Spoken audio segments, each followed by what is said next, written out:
It brings me no pleasure to have to do what I'm about to do. Believe me, I wish I wasn't going to do it, but we live in a world that, as I've said in my last video, has drifted farther and farther away from truth. And with every little step that we take farther and farther away from truth, we lose the foundation that we're trying to build on. So if we accept a lie and say, this lie is true, and then someone else comes along and says, what about my lie? Right? We can't turn around and say, no, your lie is too far. That's too far. Right? And in a way, by the way, that is exactly what the slippery slope fallacy is. The slippery slope fallacy is like, if we accept this, eventually it'll lead to something worse. Right? And the whole reason why if we accept this, right? In the 90s, people said like, oh, if we accept homosexual marriage, who knows where that's going to lead, right? And people would make fun of them and say, oh, yeah, where is it going to lead? Like, right? And I've told this story before. I remember in the 90s in high school, I've tried to find this video clip, but this is before the internet and or at least before, the widespread use of the internet. And this was a clip on a news program. I've never been able to find it, but there was a politician who went on one of these news programs. And he said this line, he said, oh, we can't allow homosexual marriage because who knows what that's going to lead to? And the hosts of the news program were like, yeah, where's it going to lead to? And he's like, well, what about, you couldn't think of anything else. And they're like, come on, think. And so he thought of the most crazy thing he could. And he said, incest. And they burst out laughing at him because it was so stupid that anyone would ever think that was socially acceptable to think about or talk about. Like, it was so dumb, right? And yet here we are in 2022. And I don't have to tell you what the world is like right now. We live in an insane world where anything goes and consent is the only thing. Right? So, but why? Well, because again, each step is, if you accept that, why not this? Right? And the only defense you ever have against accepting anything is not, well, society never accepted it. That's a stupid reason. Who cares? It's really only, well, actually, we can't accept this because it's not true. It's like, well, why is it not true? What's truth, right? And so then you get into that whole conversation. So here's where I have to take Ben Shapiro and Matt Walsh test. Now, I hate doing this because Matt Walsh and Ben Shapiro, I admire them. I think they're warriors in a time when we need warriors.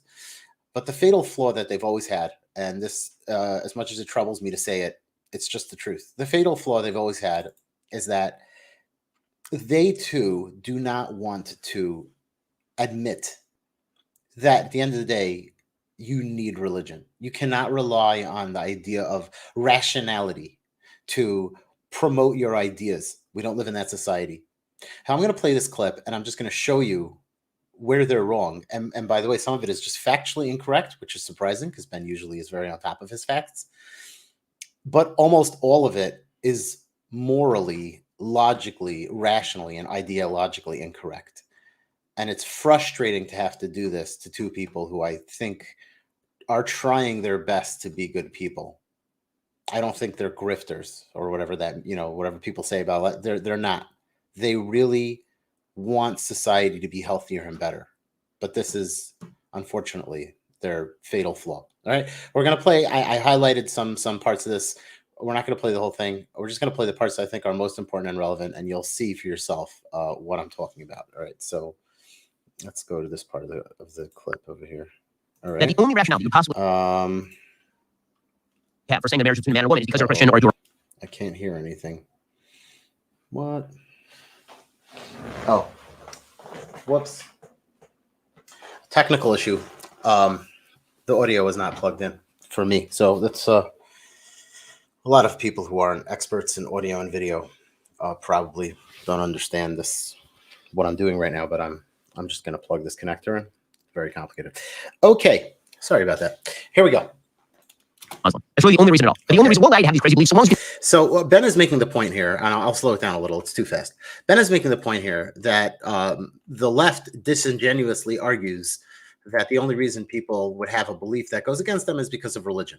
Now, what's interesting is, well, we'll talk about it in a second. Let's just watch the clip. Really poorly written amendment by Mitt proposed to this called the First Amendment Defense Act, proposed by Mike Lee. I notice they're not voting on that. But put aside the rule of construction. The thing that's really amazing to me is that it is now apparently the law of the land and societal rule that the only rationale that you would possibly have for saying that a marriage is between a man and a woman is because you're a Christian or a Jew or Muslim. That's really the only reason at all. That the only reason we'll allow you to have these crazy beliefs so long as you can show that they're crazy beliefs. So long as you can show that the reason that you believe that marriage is between a man and a woman is because you read it in a book and because you really believe the book. They keep saying sincere religious belief. I don't even know how you measure sincere religious belief. Are we going to like now monitor how often you go to church or to synagogue, whether you keep kosher or whether you take communion in order to determine your sincere? I mean, the same media that declares that Nancy Pelosi is a sincere religious believer who's just for the mass abortion of unborn children, a little clear that you, Matt Walsh, are not actively in favor of the things that you're in favor of. You're just a religious bigot. You're a bigot, right? And okay. So what's his point? We have to be very careful. His point is that, of course, if it were true that it was only based on religion, they might have some semblance of a point, right? And this is why I say this to me is so weak. What do you mean? Who cares if they think? But again, he's just talking in their language, that they're trying to say that the only thing we have is religion. And of course, it's not true because we're making the argument and it's nothing to do with religion. Okay, so let's go on. Again, I don't want to comment. I want you to hear what they have to say. Religion is a cover for your bigotry. I'm highly annoyed by the constant derogation of non-religious arguments into religious arguments. And this is what the left loves to do. They like to say you're pro-life. The reason you're pro-life is because of your crazy religion. And so maybe we can respect your crazy religion. Along those, that is not the argument for marriage. The argument for marriage has literally nothing to do with religion. Did you hear him say that again? The argument for marriage has literally nothing to do with religion. Okay, let's continue, and we'll come back to this. Be a visitor from Mars, and you could see that all of human procreation relies on man, woman, child. This is not particularly difficult stuff. By essentially boxing in the argument in favor of traditional marriage into, well, if you're a crazy religious believer, maybe we'll let you have that. But you know, if you're a cake baker, then we're not sure about that, right? I mean, like we're not sure how far this religious liberty thing extends. What you're really doing is you're setting the ground game at same-sex marriage and traditional marriage are completely the same thing. And if you object to it, the only reason that we even allow you to do that is because of this crazy thing called religion. Yeah, this is the point I'm always trying to get across to people is that you listen to these arguments. Whether I'm going to skip a little ahead over here. About abortion when life begins, even arguments about the definition of man and woman. Listen to the argument between a conservative and a liberal. And what you're going to find is that religion almost always comes into play. Someone's going to mention the Bible, but almost always it's the person on the left who's bringing that into the conversation. Right. Now he's saying this as the point he's making is it's very disingenuous. Here I am arguing from a logical, rational standpoint. You're the one bringing in the religious stuff. You're the one who's making this an issue, not me. Right. And the reason you're doing that is because you want to paint me with this brush of I only believe the things I believe. Right. And that's his point, because I believe it because I'm okay. We're going to come back to this. Okay. These are all important topics. We're going to come back to everything. But I wanted you to hear him like say it like they're the one bringing in religion. Why are they doing it? Is every single person on the left who does this? All of them are dishonest, horrible monsters, scum, villains. Is that the suggestion? Okay. Because as you point out, that's the framework they want us to adopt for the argument. That's sort of like the ground on which they want to have this battle. They want to pretend that the only reason that we would believe the things that we believe and say what we're saying is because we've been told by our religion and we have no reason. Okay, so again, I reject this premise, and I've said this many times, that every single person who opposes you is evil. Every single person who opposes you is evil. That's the only reason they oppose you. There's no other reason. And every single person who is on your side is good or whatever. All the people who oppose you are disingenuous, grifters, and I hate that line. I don't think it's true. I think most people are just normal and trying to live their life. So what's actually happening here is, again, why would they do this? I don't agree with the premise that Matt Walsh is saying. Okay, we're going to have to come back to this. But again, what his premise is the reason that all these people on the left are always bringing up religion is to paint you into religion, and therefore it's really an attack on you. I don't believe it. I don't buy it. I think it's not true. Outside of that, of course, that's totally illogical. Doesn't make any sense. And also, when it comes to marriage, I mean, there's a reason why it's not just Christian societies. It's not just Jewish people that have said that marriage is a fundamentally procreative union between man and woman. You look at every society in human history, and they have come down to that conclusion. I mean, there isn't any society in history that had anything like same-sex marriage as we have today. And not every society has been Christian or Jewish. So this is a conclusion that all people through history have arrived at. It's not hard to see how they arrive at that conclusion. I mean, this is what I was trying to explain on Joe Rogan. It's the relationship between a man and a woman. That kind of relationship is just different in kind from any other sort of relationship. It has a capacity that none of these other relationships have. And that capacity makes it definitionally different. And it also makes that relationship more important to society than any other kind of relationship because it has the capacity to create people. And so that means it has to be protected and actually respected in a way that no other relationship really has to be. We'll get back. Okay. That was really important what he said there. Again, if you didn't catch it, his point, and he makes this point at length on the Joe Rogan podcast, is that every society ever since the dawn of man has agreed to the fact that marriage is between a man and a woman. Every society agreed to that. And even if they were accepting of other types of relationships, they still accepted this as a fact that that the man-woman-child relationship is of the utmost importance. All right, so let's again, I want you to hear a little more, and then we're going to come back to that because he's just wrong. And on Joe Rogan, it's the relationship between a man and a woman. That kind of relationship, it's just different in kind from any other sort of relationship. It has a capacity that none of these other relationships have. And that capacity makes it definitionally different. And it also makes that relationship more important to society than any other kind of relationship because it has the capacity to create people. Okay, this is not, again, it's just wrong. But again, I'll tell you more after. Let's keep listening. I want to at least finish a few more pieces that I think are really important. Marriage is not between one man and one woman. If you're including multiple people and you're narrowing the definition, this of course ignores the fact that every individual dyad within that polygamous institution is a man with one woman, meaning that the whole basis of even polygamous societies, as opposed to, by the way, there is no society on record in which the opposite is true, in which a woman marries multiple men. These societies do not exist. The societies in which a man marries multiple women, we have decided over the course of time, are not the ideal. And in fact, the Bible says are not the ideal, like right at the beginning. A man shall leave his father and mother, and he shall cleave to his wife, and they shall become one flesh. I mean, that is a monogamous relationship at the very beginning of the Bible. That's the Bible, chapter 1 of Genesis. But even if you were to argue in favor of cultures that allowed polygamy, the idea there was that it was always a man, woman, child. It's just the man was pairing off with other women. It wasn't a polycule.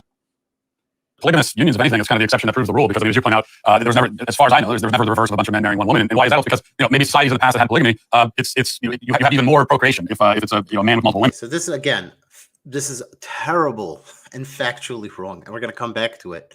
The point he's making is that the reason societies never had polygamy with multiple men was because that doesn't lead to more children. We're going to have to come back to that. Now, if it was a woman with multiple men, then that's not going to result in more and more babies being born the other way it does. And so these were societies, especially in more primitive times, who they also recognized that the purpose of marriage, one of the fundamental definitional purposes, is procreation.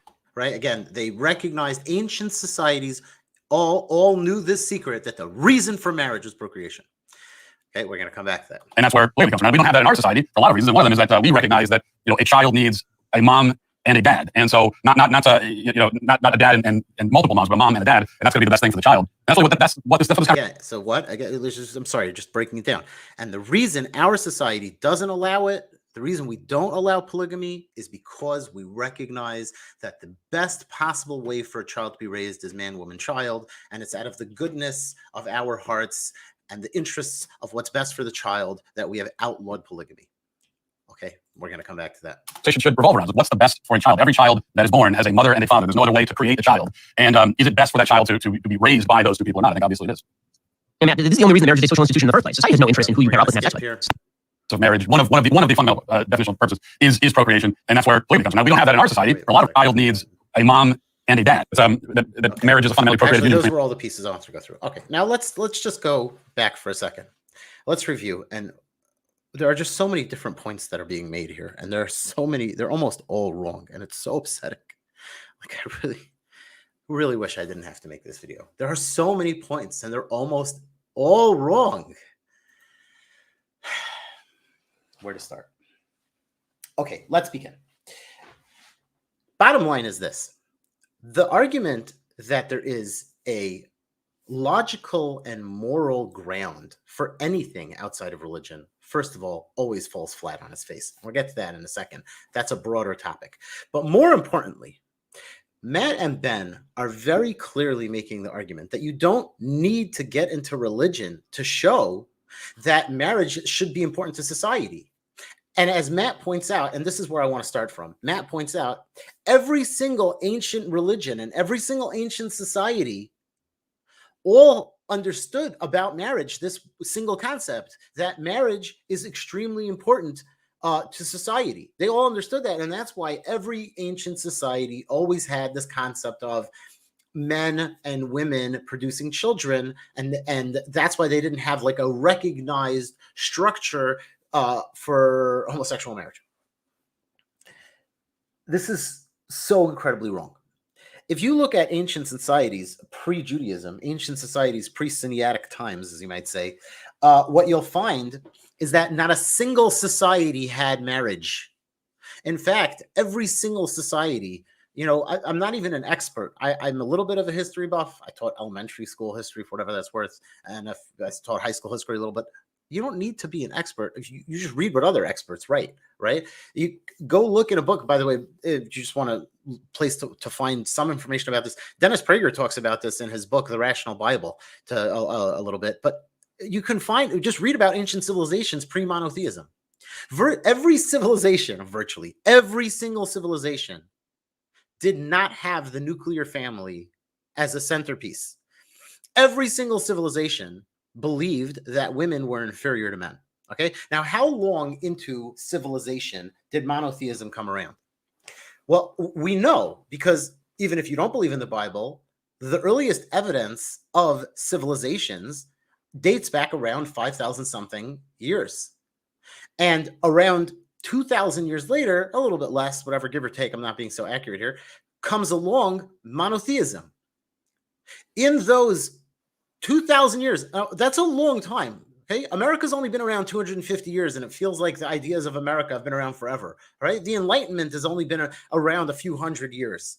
2,000 years is a long time. You would expect in the course of 2,000 years and dozens of civilizations rising and falling, you would expect to see new ideas have come up. Different types of civilizations must have tried different things. And in fact, that's not true. Virtually every civilization, at least that we know of, and certainly the major ones that were important, every single civilization looked very similar in many ways. One of those ways was that women were considered not important.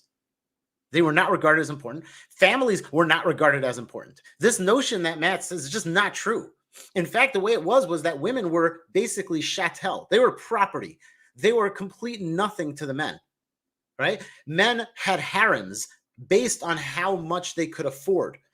Having children was some kind of important thing, was some kind of thing that brought you honor. I guess the more children you had, the better it looked for you, the better it was for your ego. And so therefore there was a thing, having more wives, men having more children, which was in many of these civilizations was seen as some kind of proof of your virility and of your ability to house them and feed them.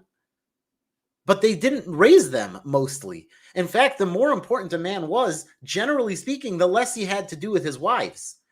Looking at ancient kings, you find that almost all of them, the harems, were secluded away from the public. The king's wives were not, it was like considered disgusting for a commoner to even look at them. They were in the women's section with the children. The point of the king visiting them was only to impregnate them. Generally speaking, there was no love and romance.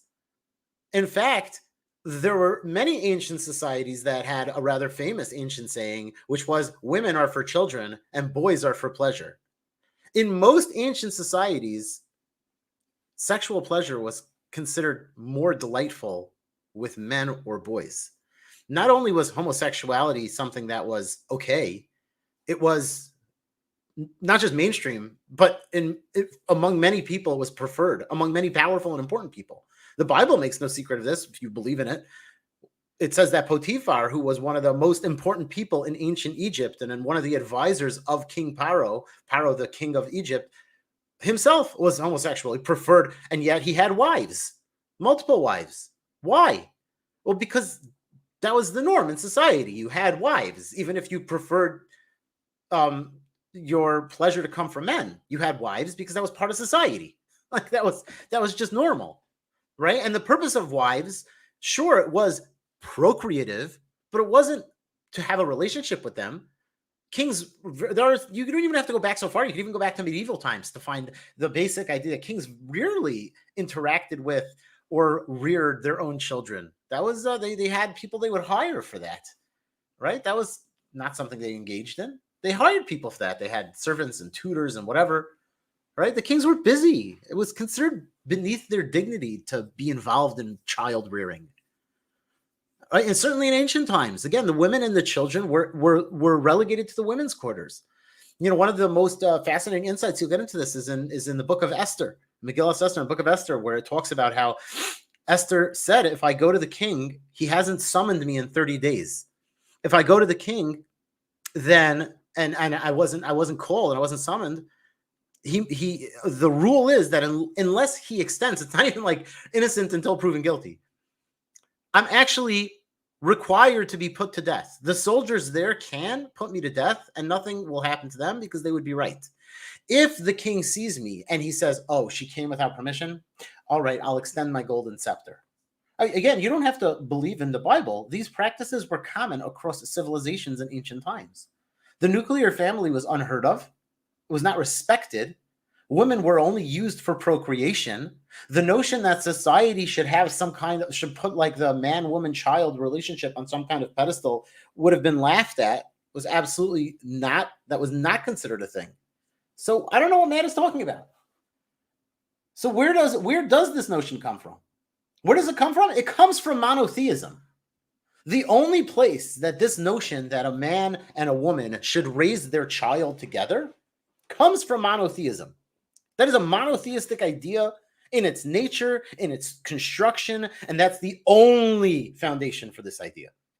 Right? And so Ben's response, or Ben's argument in the first place, that like, as a society, we should put man, woman, child on a pedestal. Why? Well, because man, woman, child ensures the continued existence of our civilization. No, it doesn't. Just have homosexual men impregnate women as a chore. You don't need marriage. You don't need man, woman, child. In fact, ancient civilizations prospered and rose to great heights without believing in this, with believing that women were inferior creatures, weak and worthless, right? We find that by the destruction of the Jewish temple, there's a rather famous story that there was a boat of 400 girls and 400 boys that were explicitly being sold into sexual slavery. The boys as well as the girls. The preferential, and this is Rome. Rome was after monotheism, but just the world hadn't been influenced enough by it yet that what was considered acceptable according to monotheistic standards had become standard morality in every civilization. And we're going to get to why that's important in a second. But before that, you look at ancient societies near the dawn of monotheism. You look at like a society like Rome, okay? Ancient Rome, they preferred slave girls and slave boys as a source of sexual pleasure, not wives. What? That's ridiculous. We could go back to that kind of society. Why? What's wrong with that argument? Oh, we should put relationships of men and women on a pedestal. Oh, well, what your problem is that I'm not producing children? Okay, no problem. We'll have people impregnate women. Okay, and now you're happy. Are you happy now? Now can everybody's relationship be considered equal as long as we make sure to do our part in impregnating women so that civilization doesn't collapse? Is that all it's about? I mean, this is such a stupid notion. Who cares? Why should we put any relationship on a pedestal? Who cares? The only reason that we care, the only reason that we have any morality that's not subjective, the only reason we have any objective reality is because of monotheism. That's it. Now, what's funny about this is that it's so basic and entrenched in our society that even people on the left, as Matt points out, make the argument without realizing they're doing so. Man, I can't get this thing to stay behind my head. I'm such an amateur. Apologize, people. They do it without meaning to. It's just so automatic. So, for example, if you're arguing with someone on the left, right, and they very often, Matt is 100% right. Very often, the way they'll come at the argument is they'll say, oh, you only believe that because you believe in the Bible. And you'll say, I never mentioned the Bible. Well, because they understand that our society, without even subconsciously, even if not on a conscious level, they understand that our society is based around the idea that all values and morals come from monotheism in the Bible. So if you want to say that what I want to do is immoral, the only basis for you to say that is because there's a baseline of morality. Well, where'd that come from? Of course, that only comes from the Bible. And so the guy will say to you, oh, you only believe that because you're religious. And so you answer him back. You say, no, actually, I'm going back to pre-monotheism, where people sacrificed their children to idols and where people worshipped fire and women were considered basically worthless and trash. And I'm telling you, even those, everybody understands that to have a child, you need a man and a woman, and therefore that should be respected. Nobody respected that. No one ever respected that.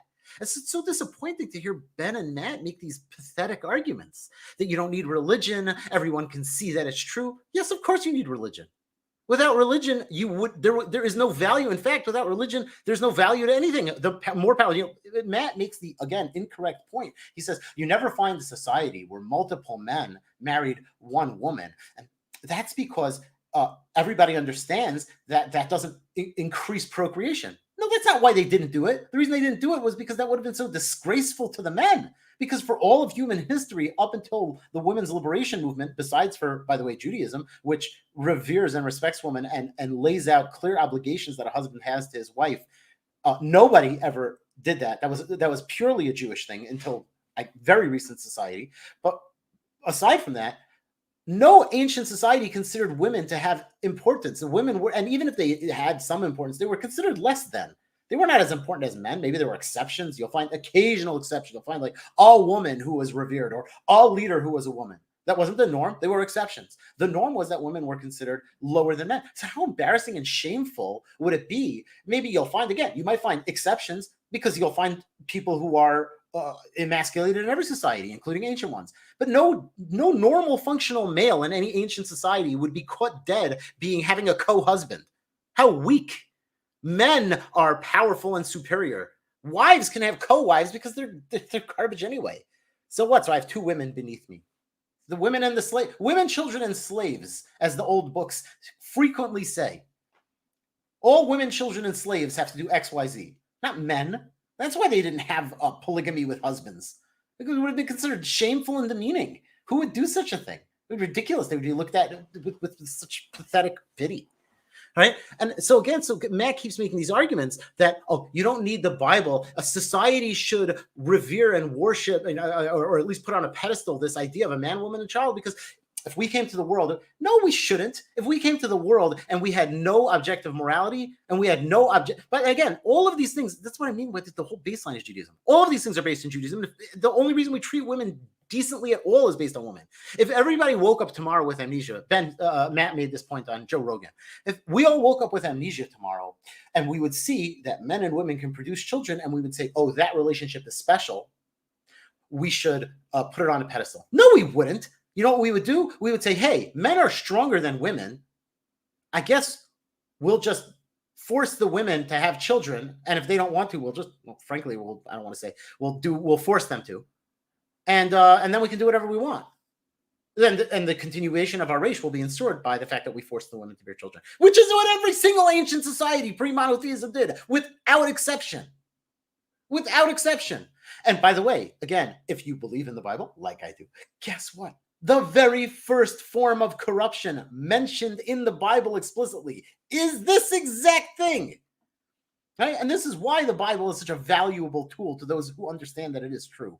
Because every single aspect of human psychology is covered. And the very first corruption at the end of Genesis, the very beginning, the very first parsha, the very first segment of the Bible says that the lords of the land saw the daughters of the wives, I'm sorry. So they saw the wives of the people and they were like, hey, these are nice. And they took them for themselves. What was the very first form of human corruption?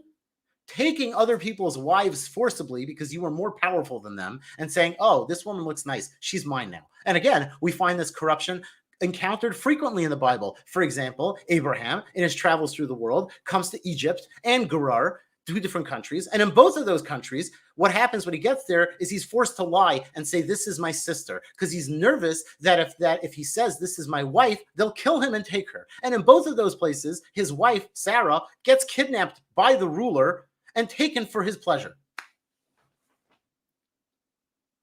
Why? Because that's how things were. You're a man, you're stronger, you take her. She doesn't like it, smack her. What does that even mean? Get to the women's quarters, you lowly woman. Until after thousands of years of human history, monotheism comes along and says, no, you don't do that. Actually, what God wants is for a man and a woman in a loving relationship. This is a new invention. This is not something that was done in society. You might find exceptions, but it wasn't the rule. In every ancient society for thousands of years, the rule was you don't have a loving romantic relationship with your wife. It's not necessary, and it's not the norm. It's not the rule. And along came Judaism and said, you know what? You need to have a man and a woman, and they need to be married, and they need to love each other. And they should have a child, and they should raise that child together. And by the way, it is super, super important to say that the notion that Matt keeps referencing, and that frankly, sadly, Ben also points out once or twice, that the purpose of marriage is procreative is not true. Marriage is not procreative in the Bible. The purpose of marriage is not specifically or even primarily for procreation. That is a purpose. It is definitely among the reasons why marriage is important. It's not the main purpose. And so it's so sad. The main purpose of marriage in the Bible was because in the union of husband and wife, where each one of them is considered half of the other, and as a whole, they are one, they can grow together. They have, and part of that union is because the union is so powerful and appropriate and good. If the result of that is a child, that child can be raised in a powerful, good, and appropriate way. There's more to it, by the way. The marriage is a topic that requires its own video, because the purpose of marriage, according to God, which is incredibly, incredibly important, requires its own video, and it needs to be discussed. And if somebody wants me to discuss it, I will leave a comment. I don't want to go longer than a half hour. I determined that when I started this. A half hour has to be my limit, because otherwise I think, we live in a world where people don't have that much. Even a 30-minute video is probably a lot to ask a person to watch. And if you watch this all the way through, first of all, thank you. Second of all, please leave a comment. As they say, like and subscribe. But really, the comment to me means more than the like and the subscription. I mean that sincerely. I really want to hear what you have to say, and I really would like to respond to it. And like I said, that marriage requires its own video, which maybe I'll make. But this is a terrible argument, and it's a losing argument. It's a loser argument, frankly. That without religion, we would understand to put marriage on a pedestal. Absolutely not. Without religion, there should be no acknowledgement of any union whatsoever, except for the one where someone who's powerful takes a woman and makes her stay in the women's quarters. That's the union that we would celebrate, as it was. Anything else is a result of monotheism. Thank you very much, and love you.